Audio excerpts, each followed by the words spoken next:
Tinubu to military, you have my full authority to crush terrorists, bandits, separatists. I am going to contest for president in 2027, says Peter Obi. I will return to Senate on Tuesday, says Natasha Akpoti after court judgment. MURIC demands Sharia courts, Friday work-free day in Southwest. JAMB to clear FUTA graduates, over 4,000 others with admission, NYSC issues. WAFCON 2024, Super Eagles off to flying start with 3-0 win over Tunisia. Summary of the news. Tinubu to military, you have my full authority to crush terrorists, bandits, separatists. President Tinubu, represented by Vice President Kashim Shettima, gave a firm directive to the Nigerian Army and other security forces to decisively tackle terrorists, bandits, insurgents, and separatists. He assured them of his full backing, promising continued investment in weapons, intelligence, and troop welfare. Tinubu emphasized that these threats are serious national dangers and must be confronted head-on. He paid tribute to fallen and wounded soldiers, promising their sacrifices would never be forgotten. He also appreciated the families and support groups like NAOA and NASWA for keeping morale high. Army Chief Lieutenant General Olufemi Oluode stressed that the Army's transformation depends on motivated and well-trained soldiers, highlighting the theme, developing the soldier-first concept. The Army Day event in Kaduna featured military parades, tactical drills, and equipment displays, attended by top leaders, ex-generals, traditional rulers, and citizens. I am going to contest for president in 2027, says Peter Obi. Peter Obi, the 2023 Labour Party presidential candidate, has confirmed he will run for president again in 2027. He dismissed rumors of being Atiku Abubakar's running mate, stating that no such discussions have occurred. Obi affirmed his commitment to the Labour Party while also supporting the ADC-led opposition coalition aimed at unseating President Bola Tinubu. He stressed the need for compassionate leadership and expressed confidence that the coalition can produce a capable candidate to lead Nigeria. The former Anambra State governor said he only needs 4 years to set Nigeria on the path to good governance. Criticizing the current administration, he said the country has suffered serious damage in 2 years but believes meaningful change is possible within the same time frame. I will return to Senate on Tuesday, says Natasha Akpoti after court judgment. Senator Natasha Akpoti of Kogi Central has announced she will return to the Senate on Tuesday after being suspended for 6 months in March over alleged gross misconduct following a clash with Senate President Godswill Akpabio.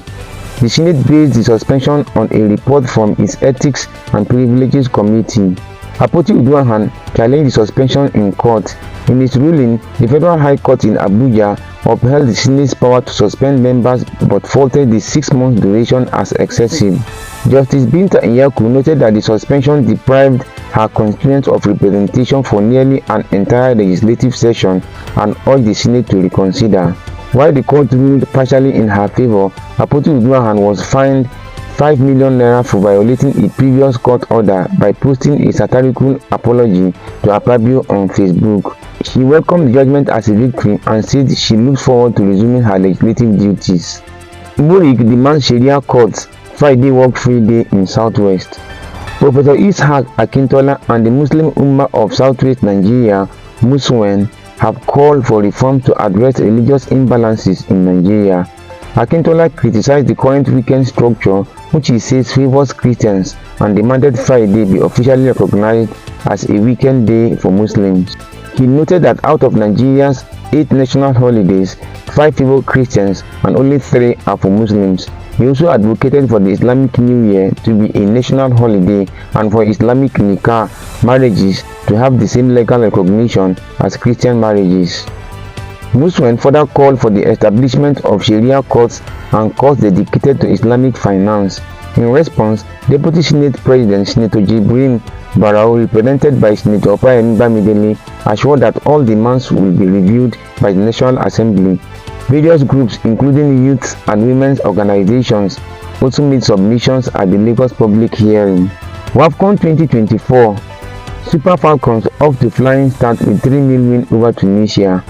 The Super Falcons of Nigeria kicked off their 2024 WAFCON campaign in style with a dominant 3-0 victory over Tunisia in their Group B opener in Casablanca.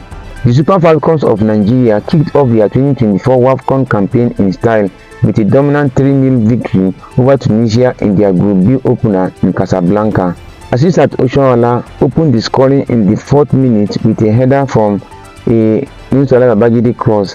Babangida doubled the lead in a first half stoppage time after a VAR review overturned an initial foul call. She also paid tribute to Diogo Jota with his signature celebration. In the second half, Nigeria made several substitutions to maintain intensity. Chinwendu Ehizwo sealed the win with a third goal in the 81st minute. Folashade Jamulisi made her AFCON debut late in the game.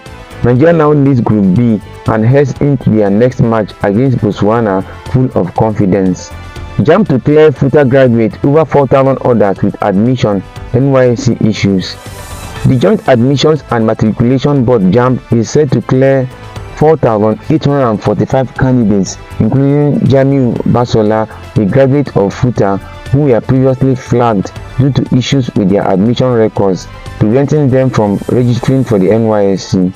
Basola's admission had been labelled fake by JAMB, despite confirmation from FUTA that it was genuine. He later acknowledged an oversight, failing to print his original JAMB results slip, which may have contributed to the issue. JAMB flagged 13 out of the 4,845 regularized candidates, including Basola, due to portal omissions. These include individuals from several institutions such as BUK, University of Ilorin, Yaba Tech, and others. JAMB has reviewed over 17,000 complaints, cleared 6,908 candidates, and identified 5,669 cases as outright fraud. The problem stemmed from admissions done outside JAMB's CAP system, which became mandatory in 2017. A waiver allowed regularization until 2020, but any admission outside CAPs after that year is now considered illegal. Follow for more. July 7th, 2025.